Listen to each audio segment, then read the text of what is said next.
It's time to play some football. I know the Tar Heels are playing those pesky Eagles from Boston College this Saturday, don't you? Wait, they are? Yes, sirree. You know, I never told you, Shunny, that your old Pop used to be a foosball player back in the day. Yeah, I don't believe it. Yes, sirree, I was quite the specimen, if I might say so myself. Well, I don't think you were. Are you questioning your Pop? Yes, I am. Lace 'em up. You know, these youngins these days, sometimes you just gotta show them. Because they just don't believe you anymore. I'm gonna teach that little Russ a lesson about the old foosballs. You know, son, I'm gonna teach you a lesson about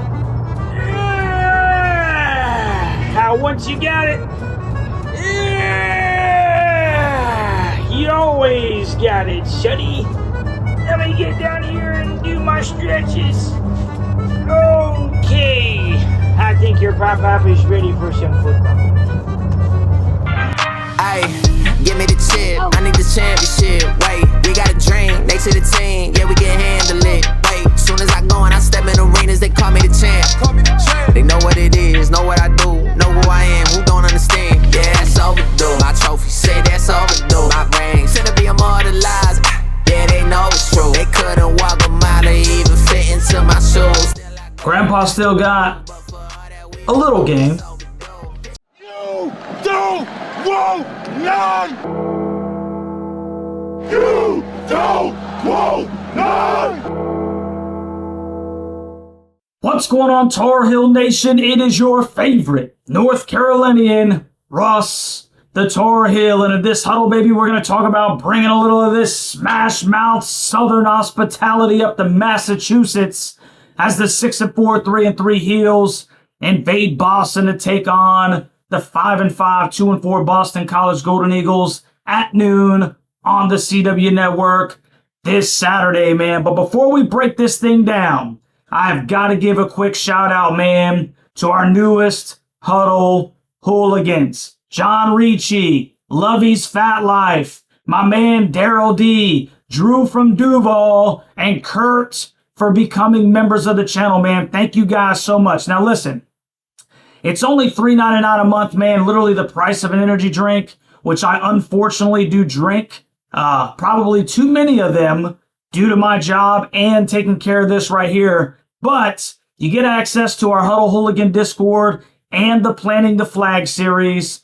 And there will be more to follow. I can assure you guys of that, man. But once again, thank you guys so much for the support. It means the absolute world to me, man. Now, $275 score prediction and call-in show will be this Friday, November 22nd at 8 p.m. You call into the show and guess the correct score of the UNC versus BC game. And I'm going to send you $275, man. Let's see if somebody can join your boy in the winner's circle. Now that we're bowl eligible, there's only 3 more opportunities remaining. The pot's up to $275, man. Who can't use $275? Don't forget, live reaction and watch party this Saturday at noon. I'm back. Did y'all miss me, man? I had a great time at Chapel Hill, no doubt, for my birthday. I really did. Check out my little birthday present, by the way, dude, from my wife and kids, man. It's a legitimate Pop Yourself Funko. It's Russ the Tar Heel, dude. How stinking cool is that? How cool is that stinking guy, dude? Anyway, nothing like a night game at Kenan Stadium, dude. But I definitely missed you guys. I'm ready to jump back into it. Y'all make sure you come hang out with your boy as we watch Carolina invade Alumni Stadium up in Chestnut Hill. And really quick, y'all check out the War Room. This thing is like seriously coming together, bro. This is where the keyboard wars will be waged on behalf of Tar Heel Nation. So once again, I appreciate all your donations, all your support. We're going to keep building this thing, baby. Everything's looking good. It's going to be top notch. And I'm really excited about the future of the Tar Heel Huddle. So without further ado, man, let's jump into this thing. And we're going to start off by taking a look at the updated ACC standings going into week 13. And you can see the UNC is sitting at 3-3, along with Puke, Pitt, UVA, and Virginia Tech. And of course, Puke and Pitt have the head-to-head tiebreaker against us this year. And then you've got BC knotted up with Wake Forest and the Wolf Sack out of Raleigh at 2-4, man. So the North Carolina Tar Heels take their 3-game winning streak back on the road for their final away tilt of the year against the Eagles of BC. Now, UNC is 6-2 against Boston College, dating back to September 26, 1981, and is 2-1 in Chestnut Hill. Carolina's also currently on a 5-game winning streak against Boston College to this date. And the last time these two teams played was back on October 3rd, 2020 at their place. And the number 12 Heels came away with a 26-22 win. That was the game where Boston College cut it to 2 points, and they then proceeded to go for 2, only to have Trey Morrison step in front of a Jerkovich pass, and then he sneaking housed it to seal the deal. That was like one of those games where you're like, dude, what did I just witness? There was nobody in the stands. It was a weird season. 2020 is still just a crazy season to be, man. Anyway, the Boston College Golden Eagles are led by head coach Bill O'Brien, who is 5-4 in his first year as the Eagles coach. The Eagles' leading passer is the 5'9", 196-pound junior quarterback Thomas Castellanos, who had 1,366 yards passing with 18 touchdowns against only 5 interceptions, and he also had 193 yards rushing with a touchdown. That is, until my dude lost his starting position and decided that he wanted to transfer out middle of the season. That's thinking college football these days. Ridiculous to me.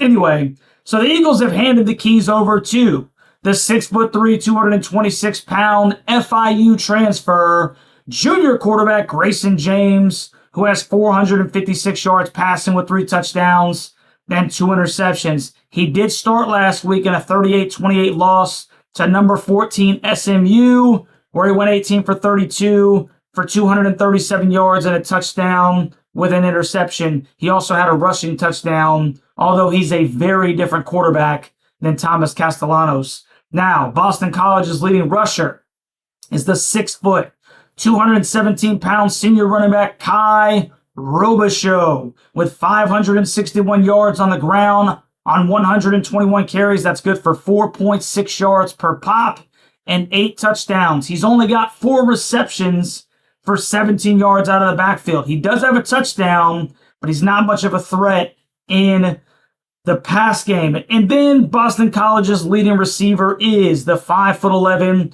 199-pound wide receiver Lewis Bond, who has caught 46 passes for 464 yards and 3 touchdowns. Now, for the boys in blue, the Heels are led by Hall of Fame head coach Mac Brown, who is now 113-77 with 1 tie as a head coach in Chapel Hill. The Heels' leading passer is the 6', 230-pound senior Jacoby Criswell, who has passed for 2,003 yards with 12 touchdowns to only 3 interceptions. JC's also got 136 yards on the ground with 3 rushing touchdowns. Now, the Heels' leading rusher is the 6', 220-pound All-American. Sorry, I didn't want to blow out your ears in the microphone.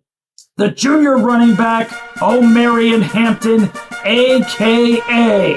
the crown jewel of UNC, who has rushed for 1,422 yards on 248 carries, good for 5.7 yards per carry with 14 touchdowns. He's also got 281 yards passing, receiving, if you will, with a touchdown. He is the second leading rusher in the entire country behind only Boise State's Ashton Jeanty. And he's also currently 5th all-time at Carolina, trailing Michael Carter for 4th place by only 76 yards, man. Now, the Hills' leading receiver is a 6'2", 210-pound senior wide receiver, J.J. Jones, who has 28 receptions for 528 yards and 5 touchdowns.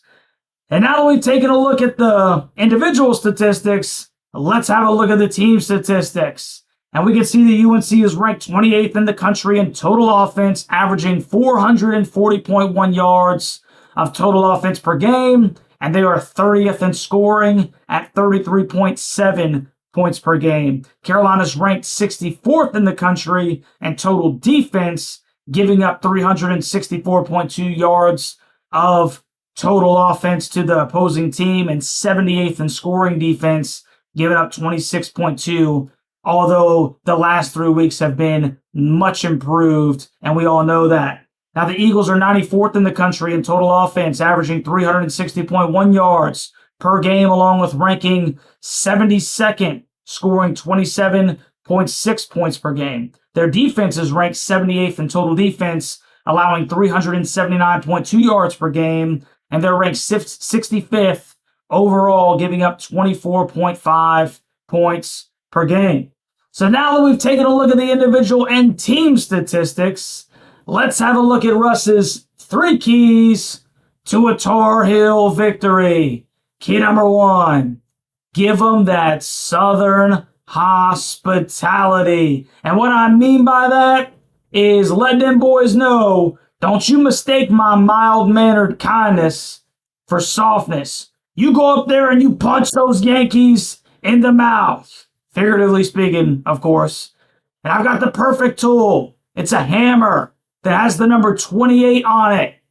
Let's show them how we play football down in the Tar Heel State. The 2024 version of the battering ram. O'Marion should have at least 30 touches in this game for sure. Now, Carolina has a 17th ranked rush offense at 204.5 yards on the ground per game. Boston College is 47th in the country, giving up 130.4 yards per game.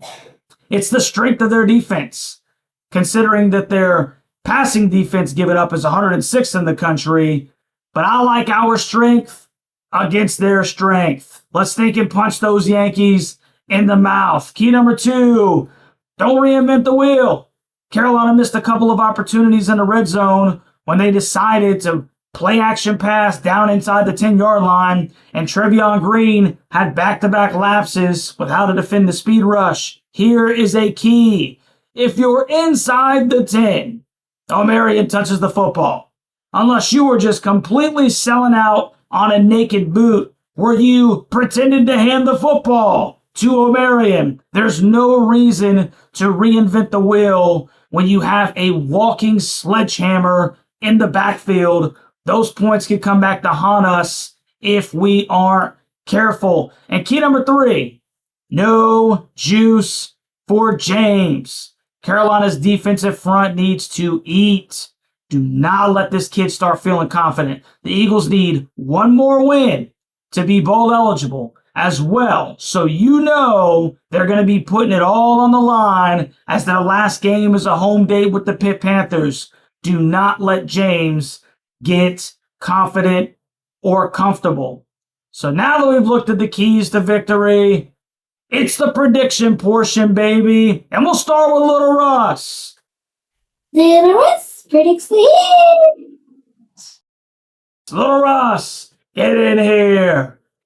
What are your thoughts, Little Russ, for the final score of the Carolina versus Boston College game? Go. 41-34 North Carolina. 41-34 in a high-scoring affair up in Chestnut Hill for 275 bones. That's what I'm talking about, bro. All right. Now, the ESPN matchup indicator gives the Eagles a 52.3% chance at beating the Hills this Saturday, which I'm a little shocked about, if I might say myself. Carolina is currently, though, a 3.5-point favorite after opening up as 2-point favorites at the time of this preview. And now it's your boy's turn to give you my 2 cents. This game still has a little bit of a trap feel to it. State is looming in 2 weeks, and it could be a soggy trip to Boston College as they're calling for rain in the forecast. Fortunately, the game is at noon, so ironically enough, the Wake Forest game will be colder than the BC game will be at the time of the kick. This will also be the farthest that Carolina has traveled from home since the Minnesota game.